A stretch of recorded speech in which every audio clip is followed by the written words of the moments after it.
These 20-year-old coaches have historically struggled to find favour with the more discerning Irish railway modeller.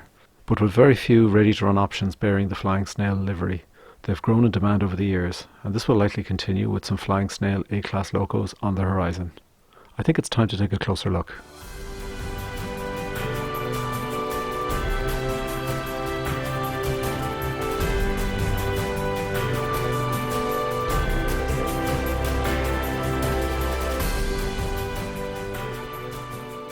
Hi, thanks for joining today's review. So first thing we're going to do is look at the origin of these coaches. We'll then take a close-up view and a 360 view of the coaches, followed by a running session, and then we'll do a summary, scoring and final recommendation. Okay, let's get underway. With the introduction of the N-class steam locomotives in 2000, there was a need to provide some suitable passenger rolling stock to go with them. So Paddy Murphy commissioned a repaint of two existing Bachmann LMS coaches to provide the first 5 coaches in this range.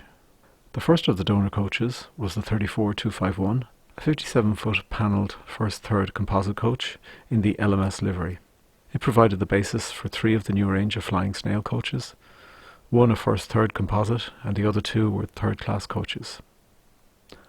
The new part numbers were derived from the original coach with the letter appended to the end. The second donor coach was the 34226, another 57-foot panel coach, with this time a third-class brake. The 2 third brakes in the new range were derived from this. This is only half the story, of course. The other half was driven by Bachmann themselves, when their US wing introduced a full train set, based on an N-class and 3 new Flying Snail coaches. They were based off the same donor coaches as the originals, but with new running numbers. 2 additional coaches were introduced under the Silver Seal brand, showing here as they appeared in the 2004 Bachmann US catalogue. While marketed as premium HO coaches in the US, they are actually OO scale coaches in reality. So these last 2 coaches brought us to 10 different coaches in total, and I have a table in the summary section that covers them all.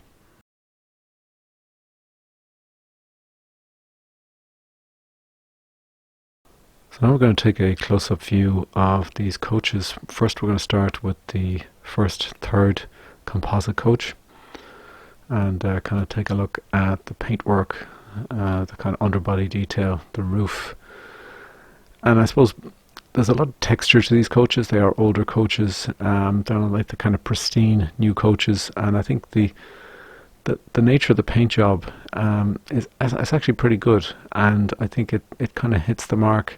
It's not perfect, it looks a little bit old style. If it was perfect, it wouldn't be, I don't think that would be prototypical.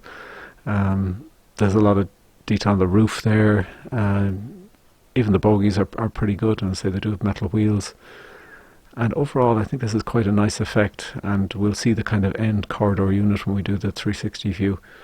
That looked quite nice as well. So this is the third brake, and again the same effect from a paintwork perspective. A little bit kind of a gritty look to it, and I think that helps. And obviously you could add a little bit of weathering as well, but these actually look a little bit older as they are, and that's a good thing. They're not perfect, but I think they hit the mark in terms of a model that is representative of an older times. And I actually like a lot of the detail on the brake coaches as well. They're pretty nice, and they've got these little observation windows at the end. We'll see those in the 360 view.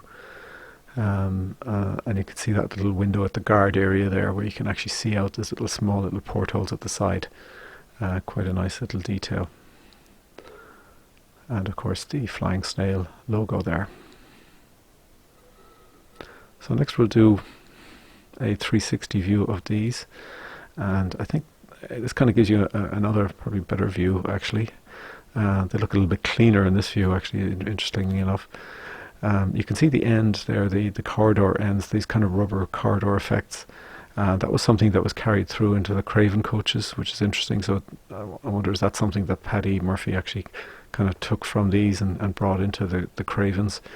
I think it's quite effective, and I think it is quite good, and it kind of gives you that bellows effect. And there is an end piece as well that you get with the coaches for the for the end coach, so you can actually put that on. That's an optional duty in the box. So these look pretty good, and again you get to see those extra observation windows on the brake coach, which is kind of interesting. They were on those LMS coaches, obviously. I suppose these aren't prototypical. They are representative of that point in time, I guess, from a UK rail perspective, and I think I still think they're pretty good. Okay, so now we're going to get into the running session. So we're actually running behind a Class 181 here. So it's not 100% prototypical, but neither are the coaches, I guess. So we've got a 4-car rake. We've got 2 brakes. We've got the composite 3-1 and the third class as well. And the brakes are third class brakes. So we're going to start off at a low speed first. We'll go to a mid speed, and then we'll go to a top speed, which probably isn't going to be that fast. I think in the context of this run out, it's around 70 miles an hour equivalent. I think the coaches are really good quality. So I think, and these are 20-year-old coaches now, but they are really good quality. They're very well built. Very nice bogies and wheels, metal wheels of course, and sit on the track very well, and they run very well, and they run very cleanly and without any problems. So I actually found them excellent, and I say for 20-year-old coaches it's a credit to Bachmann, and I suppose this is what you get with a ready-to-run coach like this, relatively mass-produced, as opposed to something scratch-built, which probably won't perform as well, and that's what you tend to find. So these are excellent coaches from a running perspective, and they look pretty good out on the track as well. I know people will scorn them because they're not prototypical, and they don't really match any real coach type at the point in time in history when they're supposed to be representing, but still I actually do think they're pretty nice coaches, and I think with the appropriate, I don't have the steam engines, so I don't have the N-class to pull them here, which is why I'm using probably the earliest locomotive I have from my Irish collection to actually pull them. Again, really smooth performance, not a hitch over any of the point work. I've only run them on radius 2 and radius 3, but I don't see that you'd have any problems on a radius 1 either with these coaches. I'm not sure the actual the train set they came with, whether there was a radius 1 or a 2, but they wouldn't have a problem. I don't think so. So again, looking very good, looking very smooth, and we'll rack up the speed now in a minute to bring it up to the top speed. And again, just a shame I don't have a Flying Snail branded locomotive. Maybe in a few months' time I might have a Class A to pull these, which would be nice.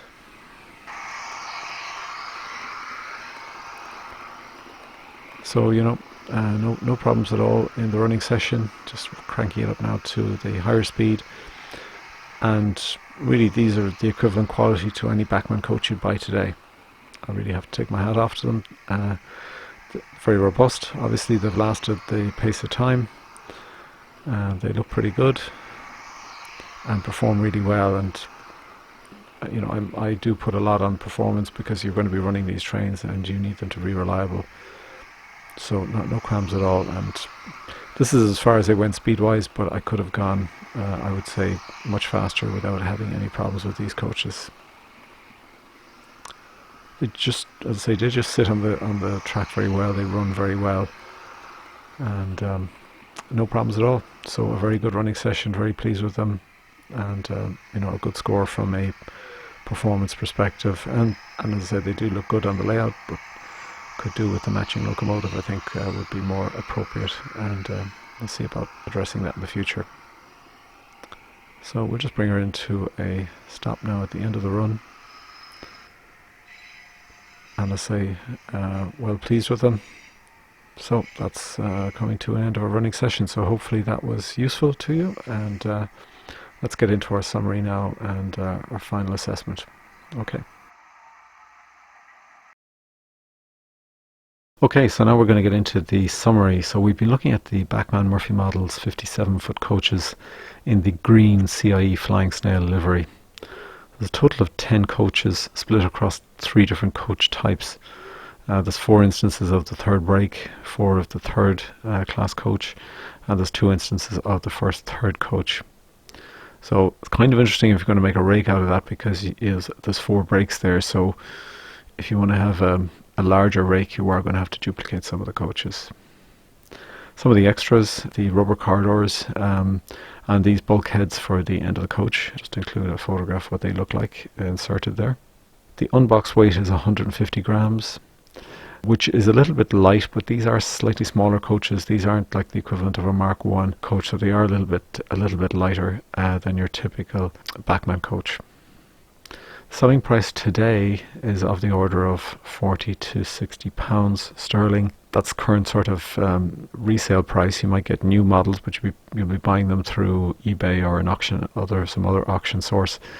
And that's the kind of price range they're going at right now. I think if you can get something in certainly the 40 to 50 range, I think that's in good condition, like in excellent condition. I think that's definitely something worth going for. I think as you get to the £60, they're starting to get a little bit pricey, but that's the current selling price, just to give you an idea. I would have paid less than that, obviously, when I purchased some of these coaches. I think I remember paying about £32 from Hattons about 3 or 4 years ago for most of the coaches I had. But you will pay more now. You won't get them for that sort of price anymore. Certainly not anyone's in good condition.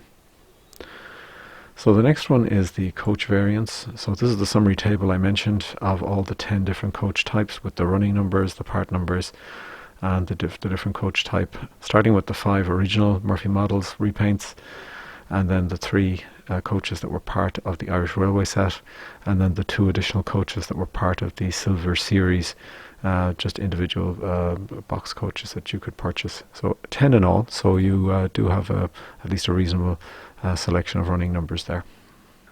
So we're going to get into the final summary and scoring. So running performance, I've actually given these a 5-star. They are really good. Really good coaches. They don't feel like 20-year-old coaches to me. They're better than a 20-year-old Hornby coach, for example. Appearance and detail, I'm giving a 4. I know they're not prototypical, but I do think they've got a good look to them. The look fits with that era, that particular LMS coach type. They do have this gritty feel to them with the paintwork, and I do think they're quite textured, and they do look, I think, effective. They look like a coach from this particular era that you would see behind a steam locomotive. The extras and variants, I think there's 10 different coach types, so lots of variants of the different coaches, albeit there's actually only 2 different body types underlying those coaches, so that's kind of interesting. Extras is really just the back plate for the end coach. You can get a bulkhead to stick on the back of the corridor. The build and packaging, I'm giving a 4-star. I think these are actually, there's a good quality to the build of these coaches. The packaging is a little bit older style packaging. I don't really like it, but so that's what's kind of dragging that down a little bit. But the build quality is really good. It's excellent, in truth. These coaches have look really well. They've been built very well, and they've lasted the test of time. Price value, I'm giving about 3.5-star. I think once they are starting to get a little bit pricey second hand. If you can pick them up in the up to £50 range, I think that's good. I think that's fair value right now for them. They are becoming quite popular, and people are picking them off at that kind of price. So once you get towards £60, I think they're getting a bit expensive. So in total, I'm giving a 4.5-star rating here. These coaches have grown on me since I got them originally. I probably had the same opinion other people had. I kind of looked on them as a little bit toy-like, perhaps. But they're good quality Bachmann coaches. They're well made. The paint job is good. They run really well, and they have a good feel to them. And I have actually grown to like them over time. And I'm just really looking forward to having a proper Flying Snail branded locomotive to put in front of them. So overall, I think, as I say, a 4-star, and they are recommended. And if you can pick them up for the right price, I think these are good coaches. If you've got one of those N-class locomotives, and you want to run any sort of passenger traffic, these are the only show in town right now. And And as I said, with the Class A coming, 2 instances of that in a Flying Snail livery.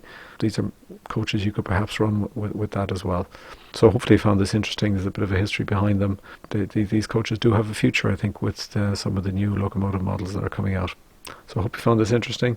Please share the video. Hopefully see you on the next one. And in the meantime, happy modelling.